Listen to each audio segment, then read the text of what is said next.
And good afternoon, everyone, and thank you for tuning in to yet another weekly Friday edition of The Chat. Alan Fitz, your host for this program this afternoon, and welcome in to the show. Before we get started this afternoon, you have heard me talk about the upgrading of my professional podcasting. We are getting a webpage together. We are also going to be implementing Twitch and a few other things. And I have talked about in the past that we were going to begin letting advertisement come on the podcast. And we had planned on doing this around September of this year, when everything we anticipate will be up and running. Well, recently I interviewed an individual, and this will be on the chat 2 weeks from today. It was called Murder and Injustice. This is a woman's story of how her father was murdered by arsenic poisoning. And I guess Wynn was caught by one of the businesses down in Wichita Falls, Texas, and got in contact with me and said, let's do a little advertising.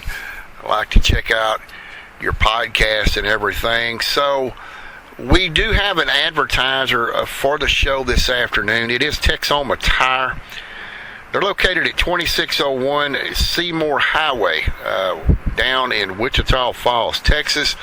Telephone number 940-217-7772. Give Gary a call for all your tire needs. Gary is able to get the tires and most of the brands that you request. Again, Texoma Tire, 940-217-7772. The subject topic on the program this afternoon is something that you may be familiar with, especially you baby boomers out there. And if you were growing up in the 1960s, 70s, or even the early 80s, you will remember something that was called the emergency broadcast system. We're going to get into details of what this all-important system does here in our country and who all can get on it. Now, for you early baby boomers out there listening to the program this afternoon, you may remember it being called Conrad. This was actually founded in the year 1951. It was first put into use in early 1952, and what its purpose was, it was an emergency warning system that the President of the United States had full executive authority to communicate with citizens of the United States, the American people, in the event of war, the threat of war, or a grave national crisis.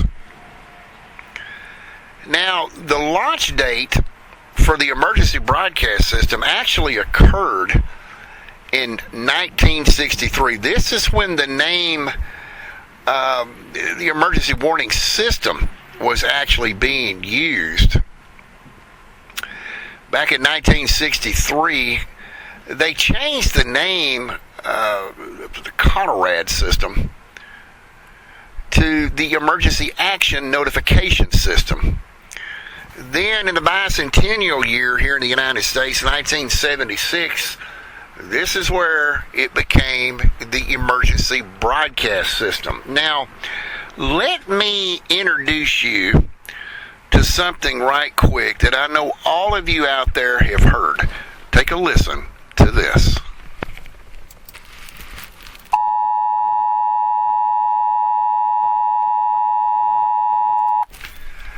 Now, what you are hearing, that is the attention signal. That shrill tone that is going over radio station airways and even television station airways back in that time era. We're going to get into why that signal, first of all, is shrill like it is, and then we're going to get into where radio and television are different in present day versus the way it used to be way back in time. Now, that tone that you just heard is, it's shrill to the ear, and it's supposed to be shrill to the ear. It's supposed to be very unpleasant, and what that is called is a sine wave. Now, for those of you that have never been in radio, and of course I've been in radio 47 years, and even when I started in radio back in 1980,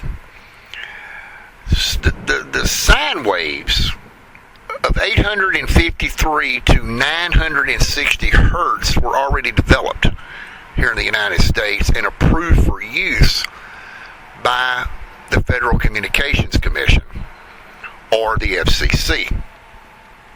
Why is that tone like that? Well, the FCC said that it was suited to attract the attention due to its unpleasantness.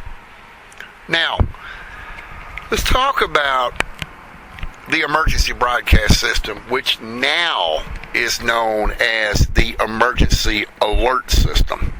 Okay, the EBS was dissolved in 1997. It was replaced by Conrad, and which was replaced by the emergency alert system, or EAS.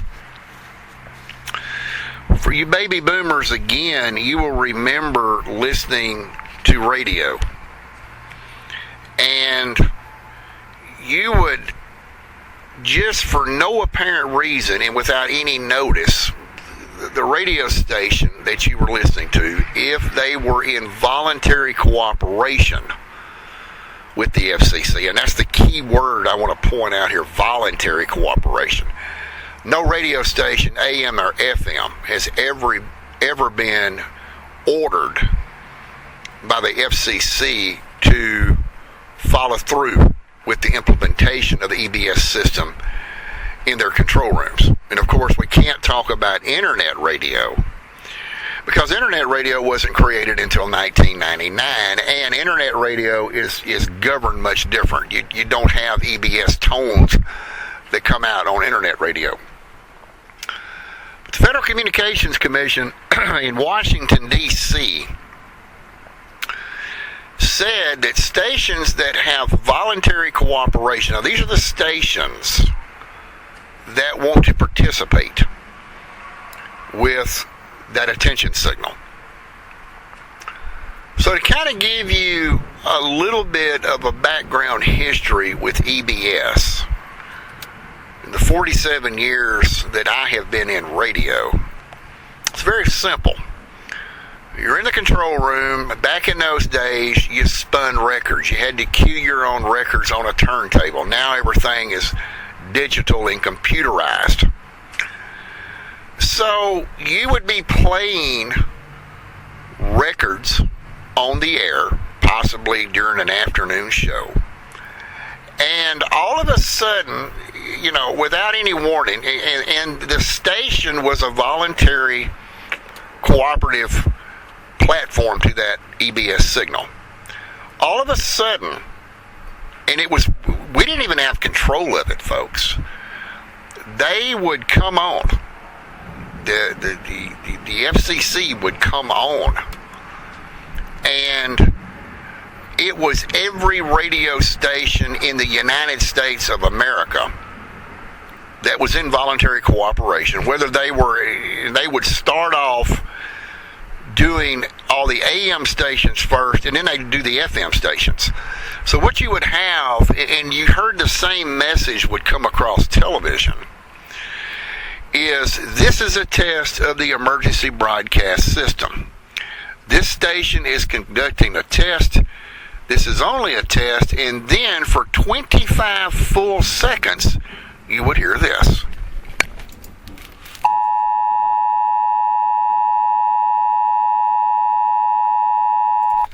Now, that attention signal with that sine wave hertz frequency was not actually developed until the mid-1960s. It was already in place when I first started in radio.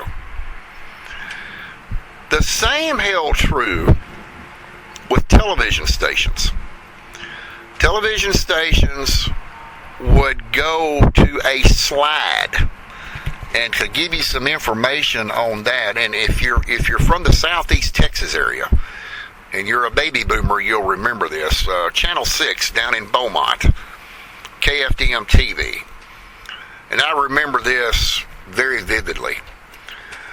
They would, for an example, and a lot of times you would hear this go off during one of the soap operas that were being played on the CBS network, the affiliate network of KFDM down in Beaumont. For example, one of the long-running programs back then was As the World Turns. I'm sure a lot of you probably remember As the World Turns. Well, just right in the middle of that soap opera, they would just break in and give the test of the emergency broadcast system. And what they are actually doing during that 25 seconds of that attention signal going off is because not all of the United States is on the same time zone. From the Pacific Coast to the East Coast are different time zones. So what they're testing for during that time was there could have been something going on, say, we'll just throw out New York City. Let's say that there was something going on in New York City that the President of the United States was trying to get on the frequencies to let the American people know, okay, maybe Russia had shot some missiles at us or something. Well, during that time, let's say that the radio station that you're listening to was in Los Angeles, California. Now, they're 3 hours back in time from New York City. So when the attention signal went off at the particular radio station, what they were doing is testing the entire network to see if anything was actually being broadcasted on the emergency broadcast system. That's why it took 25 seconds to go from the West Coast to the East Coast, or vice versa, the East Coast back to the West Coast. And every station in between there, they were testing to see if someone, which would at that time would have been the President of the United States, ordering the American people instructions or where to go to get safe, this, that, and the other. Well, when the signal ended, and this has never taken place, and I'm going to explain to that here in just a moment. When the attention signal, this signal right here,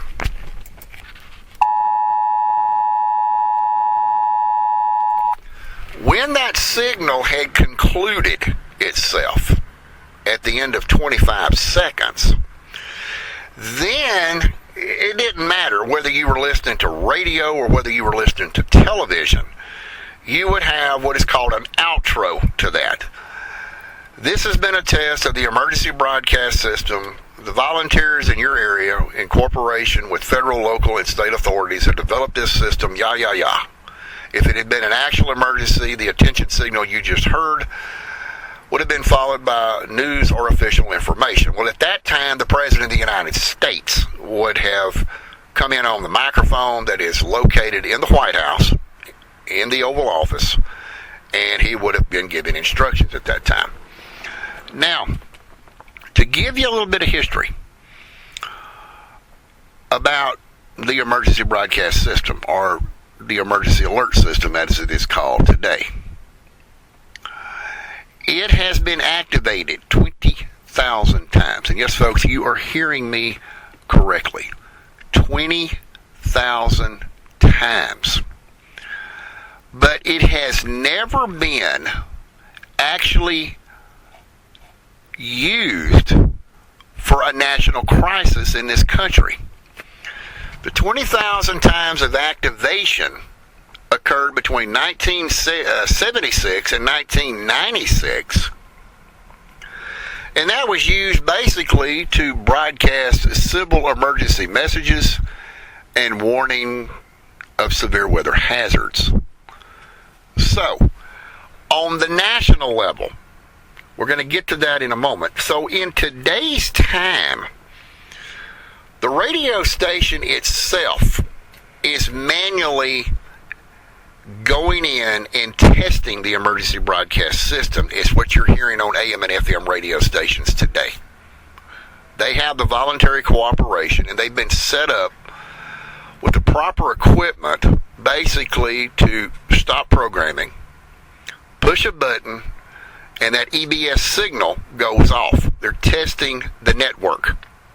They're looking to see if there is a crisis somewhere in the country, because folks, not everybody listens to the radio. Not everyone listens to television all at the same time.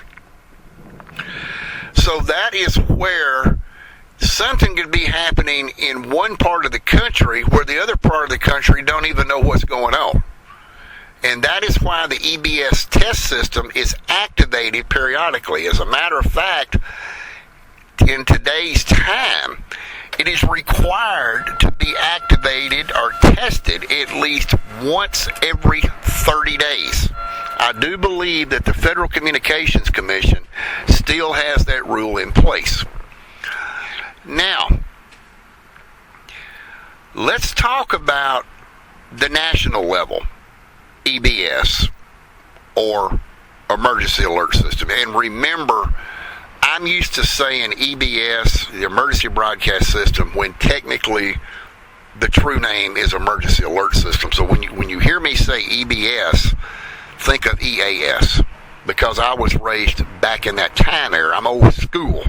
I still call it the Emergency Broadcast System. Now, on the national level, you're probably asking yourself, well, what would give the President of the United States a reason to get on the EBS? Well, here is the rule set forth by the FCC. In order for the national level to activate the EBS, it would have had to originate it first with the President of the United States, and it has to be relayed via to the White House Communications Agency duty officer. Now, there's two origination points from that point. It would either be ADC, which is the Aerospace Defense Command, or the FPA, the Federal Preparedness Agency. Now, what happens if this is activated? Well, you have what is known, and again, if you've never worked in radio, you're not going to understand this. I'm going to try to break it down in layman's terms to where you can understand it.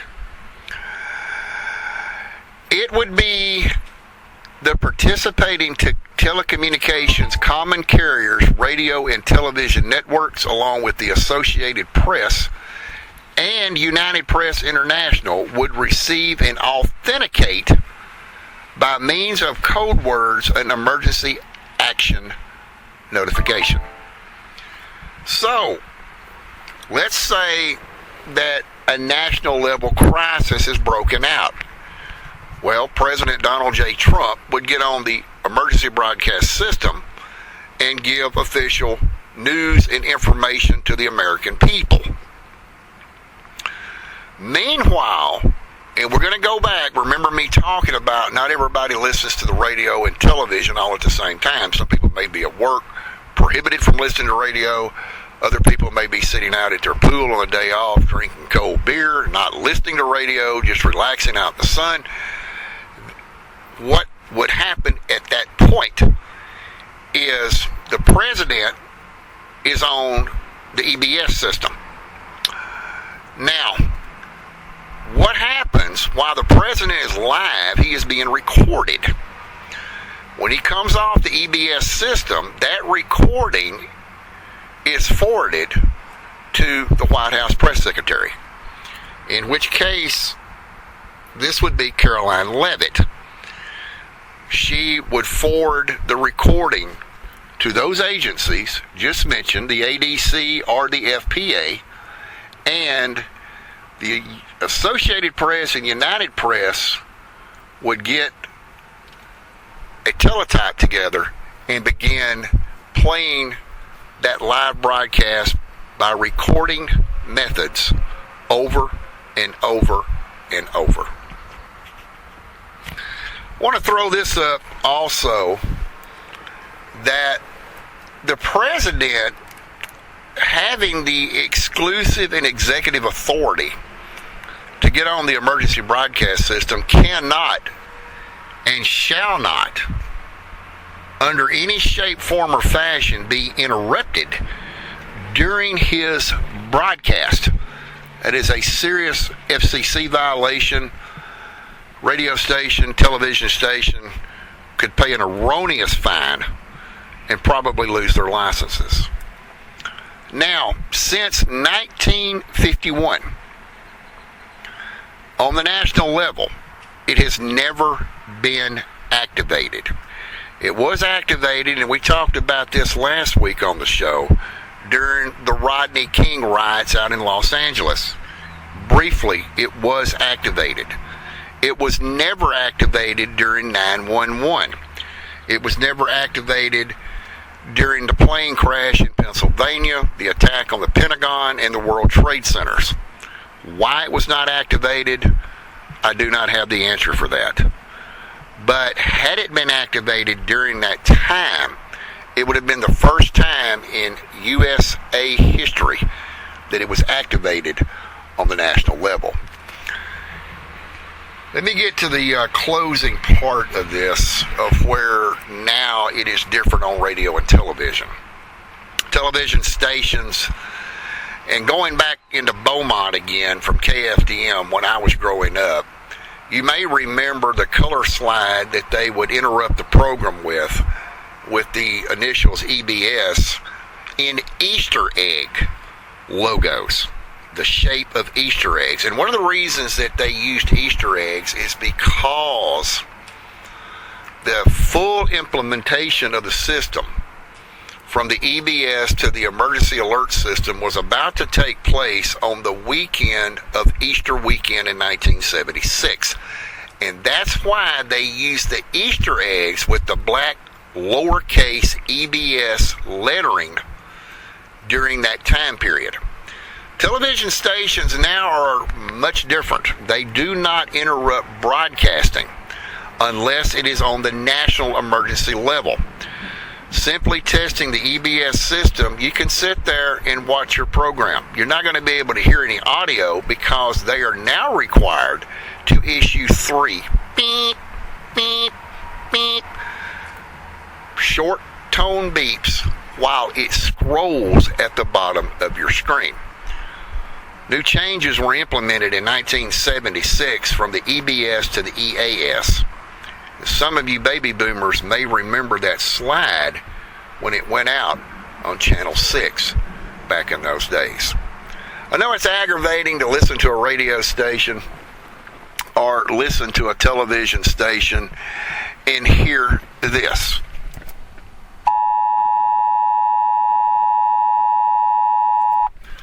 But keep in mind that unpleasant sine wave may be the only way that you can save your own life during a national emergency.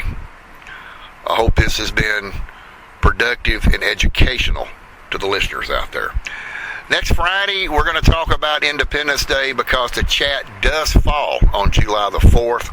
I'm going to be talking a little bit about how Independence Day finally got its name, who all started it, and the celebrations that take place. That's going to wrap it up this afternoon for the chat. It was brought to you by Texoma Tire, located at 2601 Seymour Highway. down in Wichita Falls, Texas. Telephone number 940-217-7772. Give Gary a call today for all of your tire needs. Again, that's Texoma Tire in Wichita Falls at 940-217-7772. And that will wrap it up for this Friday afternoon edition of The Chat. Until next Friday, have a great weekend. This is Alan Fitz saying bye for now.